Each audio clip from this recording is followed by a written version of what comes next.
أعوذ بالله من الشيطان الرجيم بسم الله الرحمن الرحيم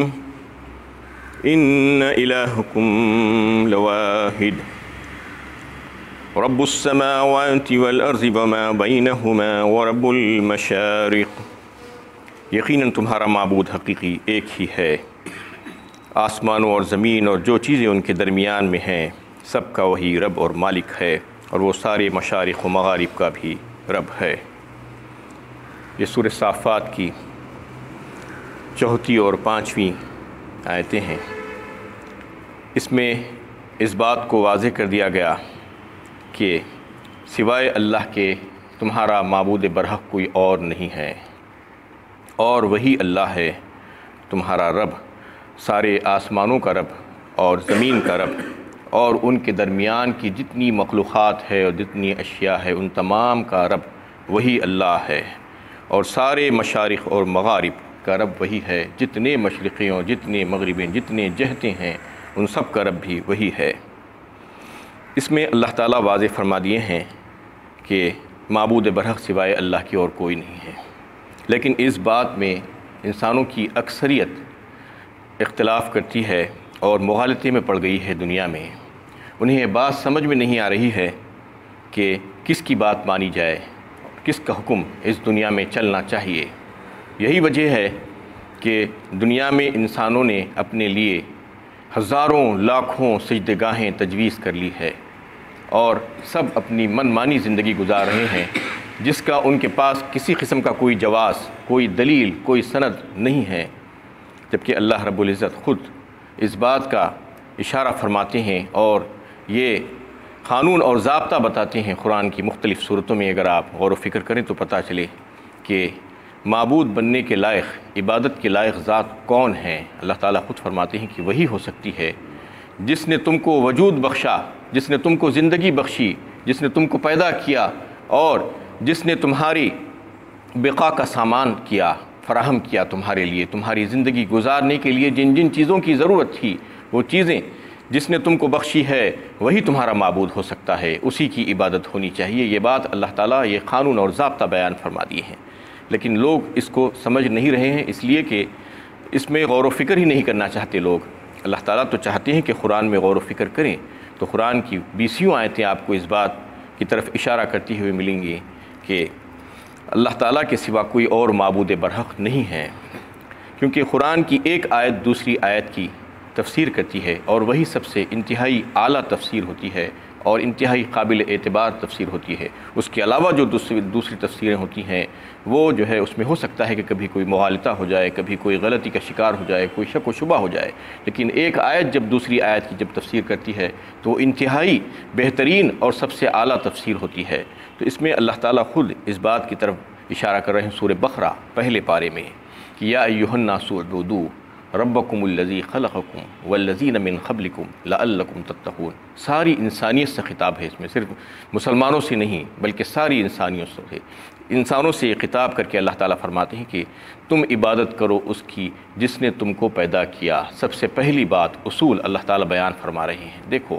جس نے تم کو پیدا کیا اسی کی بات کرو، نہ صرف تمہیں بلکہ والذین من قبلکم لعلکم تتقون، تمہارے آباء و اجداد کو جتنے انسان دنیا میں ابھی تک پیدا ہوئے ہیں وہ سب کے سب اللہ تعالیٰ ہی نے پیدا فرمائے ہیں تاکہ تم ڈرو، تاکہ تم اپنی اصلاح کر لو، اس میں فرمائے۔ اس کے بعد پھر انسان کی جو بقا اور جو ضرورتیں ہیں دنیا کی، جو اس کی زندگی گزارنے کے لیے، اس کا تذکرہ اللہ تعالیٰ اس آیت میں کر رہے ہیں۔ الذی جعل لکم الارض فراشا، یعنی وہی تو ہے جس نے تمہارے لیے زمین کو فرش بنا دیا، جس پہ تم چلتے پھرتے ہو، رہتے سہتے ہو، گھر بناتے ہو، مکانات بناتے ہو اور آرام کے ساتھ زندگی گزارتی ہو۔ الذی جعل لکم الارض فراشا والسماء بناء، اور آسمان کو اس نے تمہارے لیے چھت بنا دیا۔ الذی جعل لکم الارض فراشا والسماء بناء وانزل من السماء ماء فأخرج به من الثمرات رزقا لكم فلا تجعلوا لله اندادا وانتم تعلمون۔ اور پھر اللہ تعالیٰ فرماتے ہیں کہ ایسا ہی نہیں چھوڑا بلکہ آسمان سے ہم نے پانی برسایا اور پھر اس کے ذریعے سے زمین سے نباتات کو نکالا اور مختلف قسم کے پھل پھلاری اور دیگر اشیاء غلجات تمام چیزیں جو تم غذا کے طور پر استعمال کرتے ہو سب کے سب ہم نے تمہیں عطا فرمائی ہے۔ اس کے باوجود بھی تم اللہ کا دوسروں کو ہمسر ٹھہراتے ہو، اللہ کا شریک ٹھہراتے ہو۔ ان تمام نعمتوں کے سننے کے اور سمجھنے کے باوجود بھی فَلَا تَجْعَلُوا لِلَّهِ أَنْدَادًا، مت ٹھہراؤ اللہ کے ساتھ کسی اور کو شریک، جبکہ تم جانتے ہو کہ یہ تمام کی تمام نعمتیں کس کی دی ہوئی ہے؟ اللہ تعالیٰ ہی کی طرف سے تمہیں جو ہے بخشی گئی ہے۔ تمہاری ذات، تم کو پیدا کرنا، تم کو وجود بخشنا جبکہ تم کچھ بھی نہیں تھے، اس کے بعد پھر تمہاری زندگی کا سامان فراہم کرنا، یہ مختلف صورتوں میں اگر آپ دیکھیں تو یہ بات بھی آپ کو ملے گی کہ اللہ تعالیٰ خود سوال کرتے ہیں۔ مشرکین سے سوال کرنے کے لیے کہا جاتا ہے، سورہ عنکبوت پارہ 21 میں کہا گیا ہے وَلَئِن سَأَلْتَهُم مَّنْ خَلَقَ السَّمَاوَاتِ وَالْأَرْضَ وَسَخَّرَ الشَّمْسَ وَالْقَمَرَ لَيَقُولُنَّ اللَّهُ فَأَنَّىٰ يُؤْفَكُونَ، ان سے پوچھو تو صحیح جو میرے ساتھ شریک کو ٹھہرا رہے ہیں، اللہ تعالیٰ فرماتے ہیں کہ اس کو جو ہے آسمانوں کو کس نے بنایا اور زمین کو کس نے بنایا۔ وَلَئِن سَأَلْتَهُم مَّنْ خَلَقَ السَّمَاوَاتِ وَالْأَرْضَ وَسَخَّرَ الشَّمْسَ وَالْقَمَرَ، اور چاند اور سورج کو جو ہے مسخر کس نے کیا، وہ یہی کہیں گے کہ اللہ۔ پھر اللہ کہنے کے بعد، اس بات کو ماننے کے بعد یہ بات کیوں تسلیم نہیں کرتے کہ عبادت کے لائق ذات وہی ہو سکتی ہے جس نے ان تمام چیزوں کو پیدا فرمایا ہے۔ وَلَئِن سَأَلْتَهُم مَّن نَّزَّلَ مِنَ السَّمَاءِ مَاءً فَأَحْيَا بِهِ الْأَرْضَ مِن بَعْدِ مَوْتِهَا لَيَقُولُنَّ اللَّهُ، پھر دوسری آیت میں جو ہے سورہ عنکبوت ہی میں فرماتے ہیں کہ ان سے پوچھو تو صحیح کہ آسمان سے پانی کون اتارتا ہے اور پھر اس کے ذریعے سے مردہ زمین کو کون زندہ کرتا ہے، یہی کہیں گے کہ اللہ۔ یعنی بار بار یہ سوال آپ کو جو ہے مختلف انداز میں مختلف صورتوں میں ملے گا۔ ان کے وجود کے تعلق سے سوال کیا جاتا ہے انسانوں کے کہ کس نے پیدا کیے ہے۔ آج بھی آپ کسی بھی کافر اور مشرک سے یہ سوال کر کے دیکھیں کہ تم کو کس نے پیدا کیا ہے، کون سا بھگوان ہے جس کی تم پوجا کرتے ہو، کیا اس نے تم کو پیدا کیا ہے؟ والذین یدعون من دون اللہ لا یخلقون شیئا وهم یخلقون، اللہ تعالیٰ خود فرما دیے ہیں سورہ نحل پارہ 14 میں۔ یعنی جن کو پکارا جاتا ہے اللہ کے سوا حاجت روائی و مشکل کشائی کے لیے، وہ سب کے سب اللہ کی مخلوق ہے۔ انہوں نے کسی کو نہیں پیدا کیا ہے، پیدا کرنے والی ذات سوائے صرف اللہ کی اور کوئی اور ہو ہی نہیں سکتی۔ تو یہ تمام نعمتوں کا تذکرہ اللہ تعالیٰ مختلف صورتوں میں کر رہے ہیں۔ سورہ بقرہ پارہ 2 میں جو ہے اور تفصیل کے ساتھ اللہ تعالیٰ کے کچھ احسانات کا تذکرہ اللہ تعالیٰ فرما رہے ہیں اور بتا دیا گیا ہے، اس میں بھی یہی بات وَإِلَٰهُكُمْ إِلَٰهٌ وَاحِدٌ لَا إِلَٰهَ إِلَّا هُوَ الرَّحْمَٰنُ الرَّحِيمُ، اور تمہارا الہ، تمہارا معبود، تمہارا مستعان اور حاجت روا اور مشکل کشا سوائے اللہ کے اور کوئی نہیں ہے، وہی ہے رحمان، یعنی انتہائی مہربان اور یہ ہے بہت ہی رحم کرنے والا۔ اور پھر اس کے بعد کی آیت میں جو ہے تفصیل کے ساتھ کچھ احسانات کا تذکرہ اللہ تعالیٰ اس میں بھی فرمائے ہیں۔ ان فی خلق السماوات والارض واختلاف اللیل والنہار والفلک التی تجری فی البحر بما ينفع الناس وما انزل اللہ من السماء من ماء فاحیا به الارض من بعد موتها وتصریف الریاح والسحاب المسخر بین السماء والارض لآیات لقوم یعقلون، اس میں نشانیاں ہیں بتا رہے ہیں اللہ تعالیٰ ان لوگوں کے لیے جو عقل رکھتے ہیں، جو دانشمند کہلاتے ہیں، اپنے آپ کو جو ہے عقل والا کہلانا پسند کرتے ہیں، ان لوگوں کے لیے اس تمام چیزوں میں نشانیاں ہیں۔ کون سی چیزوں میں؟ یعنی آسمان اور زمین کے پیدا کرنے میں۔ ان فی خلق السماوات والارض، آسمانوں کی طرف نظر اٹھا کر دیکھو کہ کس نے پیدا کیا ہے بغیر ستونوں کی اس کو، تو اللہ تعالیٰ فرماتے ہیں کہ دیکھو اس میں نشانیاں ہیں آسمانوں اور زمین کے پیدا کرنے میں۔ اور پھر رات اور دن کے عدلنے اور بدلنے میں، کبھی ایک رات آتی ہے اس کے بعد دن آتا ہے، پھر رات آتی ہے پھر دن آتا ہے، یہ کس کا فعل ہے؟ کون یہ کرتا ہے؟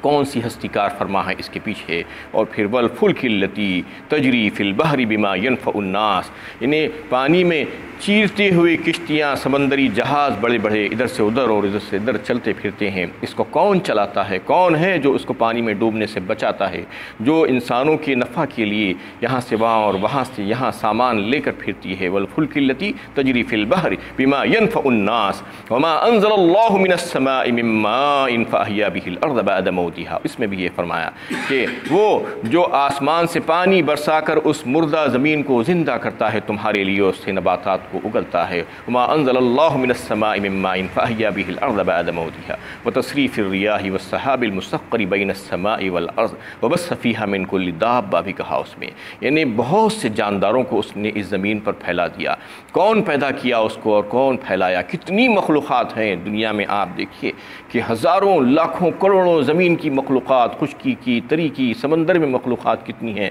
یہ سب کے سب اللہ تعالیٰ کی پیدا کردہ ہے، یہ اللہ تعالیٰ کی مخلوق ہے۔ اور پھر ہواؤں کا عدلنا اور بدلنا، ادھر سے ادھر اور ادھر سے ادھر، پوربی ہوائیں اور پشچمی ہوائیں، اور پھر بادل کا جو ہے زمین اور آسمان کے بیچ مسخر کر دینا، یہ کون کرتا ہے؟ کون سی ہستی اس کے پیچھے کار فرما ہے؟ والسحاب المسخر بین السماء والارض لآیات لقوم یعقلون۔ پھر فرما دیا گیا کہ اس میں نشانیاں ہیں ان لوگوں کے لیے جو عقل رکھتے ہیں۔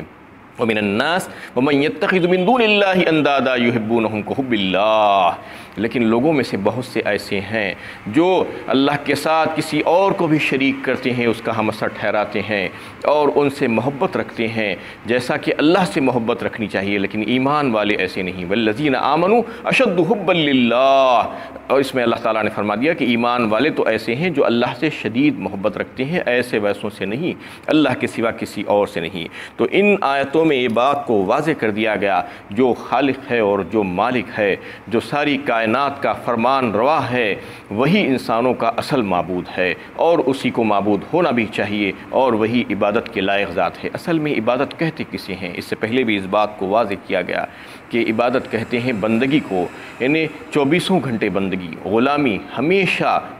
کی فرما برداری، اطاعت، اور ہر حال میں ہر حکم کی، یہ جو ہے بندگی کہلاتی ہے۔ حکم ماننا، کس کا حکم مانا؟ اللہ کا جو ہے۔ اس میں جو بات واضح فرما دی گئی کہ جس نے پیدا کیا ہے تم کو، جو تمہارا خالق اور مالک ہے، جو تمہارا روزی رساں ہے، جو تمہیں جو ہے رزق پہنچاتا ہے، اور جو تمہیں کمالات عطا کرتا ہے، اور جو تمہیں زندگی بخشی ہے، زندگی کے جو ہے باقی رکھنے کا سامان تم کو مہیا کرتا ہے، جو پالنہار ہے، جو پرورش کرنے والا ہے، یہ جو تمہارا حاجت روا ہے، جو تمہارا مشکل کشا ہے، اس کو چھوڑ کر اگر تم کسی اور کو الہ مانو گے تو یہ انتہائی غلط بات ہوگی۔ وہی جو تمہارا مالک ہے، خالق ہے، وہی تمہارا الہ ہونا چاہیے، اس کے علاوہ کوئی اور الہ نہیں ہونا چاہیے۔ عبادت کی بنیادی مقصد یہی ہے کہ نفع اور نقصان تمہارا کس سے وابستہ ہے، اور جو ہے تمہاری ضرورتیں اور تمہاری حاجتیں کس سے وابستہ ہیں،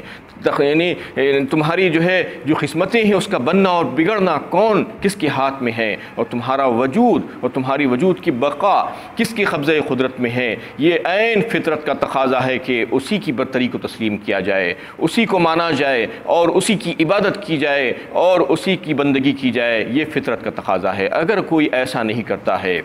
اس کو چھوڑ کر کسی اور کی بندگی کرنا چاہتا ہے، جس کے پاس کچھ بھی اختیارات نہیں ہیں، تو وہ فطرت کے خلاف جا رہا ہے۔ جس کے پاس اختیارات ہے، سارے اختیارات کا مالک ہے، اسی کی عبادت ہونی چاہیے۔ جو اختیارات کے مالک نہیں ہیں، کچھ بھی نہیں ہے، ضعف الطالب والمطلوب، یعنی ایسے کہ جس سے مانگ رہے ہو وہ بھی کمزور، جس سے مانگا جا رہا ہے وہ بھی کمزور، جو مانگنے والا بھی کمزور، جس سے مانگا جا رہا ہے وہ بھی کمزور، تو اتنے کمزور کہ جس کے پاس کچھ بھی اختیارات نہیں ہیں، ان کے پاس جا کر درخواستیں پیش کی جاتی ہیں اور ان سے منتیں سماجتیں کی جاتی ہیں، ان سے دعائیں کی جاتی ہے۔ یہ عین فطرت کے خلاف ہے اور عقل کے خلاف بھی ہے کہ جو جس چیز کا مالک ہے اسی کا حکم چلنا چاہیے، اسی کی بات ماننی چاہیے۔ ایک گھر میں بھی آپ دیکھتے ہیں کہ اگر بیوی شوہر کا حکم نہیں مانتی تو شوہر کیا کرتا ہے؟ جبکہ شوہر اس گھر کا مالک ہوتا ہے، وہ یہ چاہتا ہے کہ میرا حکم چلے، اور اگر بچے باپ کا حکم نہیں مانتے اور کسی اور کا حکم مانتے ہیں تو کیا ہوتا ہے؟ کیا باپ ان کی ساری ضرورتیں پوری کرے گا اس کے بعد؟ لیکن اللہ تعالیٰ کی شفقت اور مہربانی ہے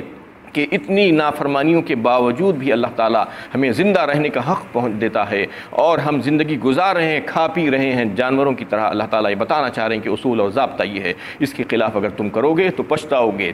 تو یہی اصول اور ضابطہ ہے کہ اس میں یہ بات کو واضح کر دیا گیا کہ اللہ تعالیٰ کے سوا کوئی اور معبود برحق ہو ہی نہیں سکتا۔ ان کے پاس یا ان کے پاس یا فلاں کے پاس یا فلاں کے پاس جا کر جو درخواستیں پیش کرتے ہیں، آج آپ دیکھیے دنیا میں کیا چل رہا ہے، کہاں کہاں پر بارگاہوں میں جا کر ایسی جو ہے درخواستیں پیش کی جاتی ہیں جس کے پاس کچھ اختیارات نہیں ہیں۔ اللہ تعالیٰ نے کچھ اختیار ان کو دے کر نہیں رکھا ہے، لیکن اس کے باوجود وہاں پر جا کر ان کے سامنے التجائیں کی جاتی ہے۔ یہ انتہائی احمقانہ فعل ہے، یہ بالکل ایسا ہی عمل ہے جیسا کہ کوئی ایک انسان ایک حاکم کے پاس جائے اور جو ہے وہاں پر اس کے سامنے اپنی عرضی، اپنی درخواست، اپنی اپلیکیشن پیش کرنے کے بجائے جو لوگ وہاں پر اور دوسرے بھی کھڑے ہوئے تھے، سائل بن کر فقیر کی طرح کھڑے ہوئے تھے، ان کے ہاتھ میں اپنی درخواست کو تھما دیا اور ان کے سامنے التجائیں کرنے لگا اور ان سے منتیں سماجتیں کرنے لگا اور ان کے سامنے جو ہے ان سے دعائیں مانگنے لگا، تو اس کا کیا مطلب ہوگا؟ یعنی جو اللہ سے مانگنے آئے ہیں، جو حاکم سے مانگنے آئے ہیں، انہی سے جو ہے مانگنا شروع کر دیا۔ یہ انتہائی بیوقوف ترین انسان ہو سکتا ہے جو ایسا کر رہا ہے، لیکن دنیا کی اکثریت آج جو ہے انسانوں کی آج ایسا ہی کام کر رہی ہے۔ یا ایھا الناس انتم الفقراء الی اللہ واللہ هو الغنی الحمید، سورہ فاطر پارہ 21 میں اللہ تعالیٰ یہ فرماتے ہیں پارہ 22 میں کہ اے لوگو تم سب کے سب فقیر ہو اللہ کے سامنے، اور اللہ تعالیٰ ہی جو ہے غنی ہیں، تم سب کے سب محتاج ہو اس کے سامنے، کوئی کسی کے لیے استثنائی صورت نہیں ہے، چاہے وہ انبیاء کرام ہو، چاہے وہ اولیاء اللہ ہو، چاہے وہ ملائکہ ہو، چاہے وہ اجنہ ہو، چاہے وہ صلاح امت ہو، سب کے سب اللہ کے بندے ہیں، سب کے سب اللہ کے سامنے محتاج ہیں، اور کوئی کسی کے پاس کوئی اختیارات اللہ تعالیٰ نے دے کر نہیں رکھے ہیں۔ اور اس کو جو ہے بہت سی صورتوں میں بھی واضح فرما دیا اللہ تعالیٰ نے، ومن اضل ممن يدعو من دون اللہ من لا يستجیب له الى یوم القیامہ وهم عن دعائهم غافلون، سورہ احقاف پارہ 26 میں اللہ تعالیٰ فرماتے ہیں اس سے بڑھ کر ظالم اور گمراہ کون ہوگا جو ایسے ویسوں کے پاس جا کر اللہ کو چھوڑ کر پکارتا ہے۔ تو اگر جو ہے وہ اس کو چاہیے کہ پکارے ان کو، کیا وہ اس کی بات کو سنتے ہیں؟ نہیں، اس کی بات کو نہیں سنتے، نہ اس کا جواب دیتے ہیں، نہ اس کی حاجتیں پوری کر سکتے ہیں قیامت تک کا۔ وہ اور اس بات سے محض بے خبر ہے کہ وہ ان کو کیا پکار رہا ہے، وہ ان سے کیا چاہتا ہے۔ اللہ تعالیٰ اس بات کو واضح فرما رہے ہیں کہ الہ واحد اللہ تعالیٰ ہی ہے، معبود برحق وہی ہے، اطاعت کے لائق اور فرما برداری کرنے کے لائق ذات اگر کوئی ہے تو وہی ہے، اس کے علاوہ اور کوئی ہو ہی نہیں سکتی۔ جو کوئی بھی اس مغالطہ شکار ہے اس سے نکل جانا چاہیے اور اس بات کو تسلیم کر لینا چاہیے کہ جو تمہارا خالق اور مالک ہے وہی تمہارا معبود ہے، اور اسی کی عبادت ہونی چاہیے۔ وآخر دعوانا ان الحمد للہ رب العالمین۔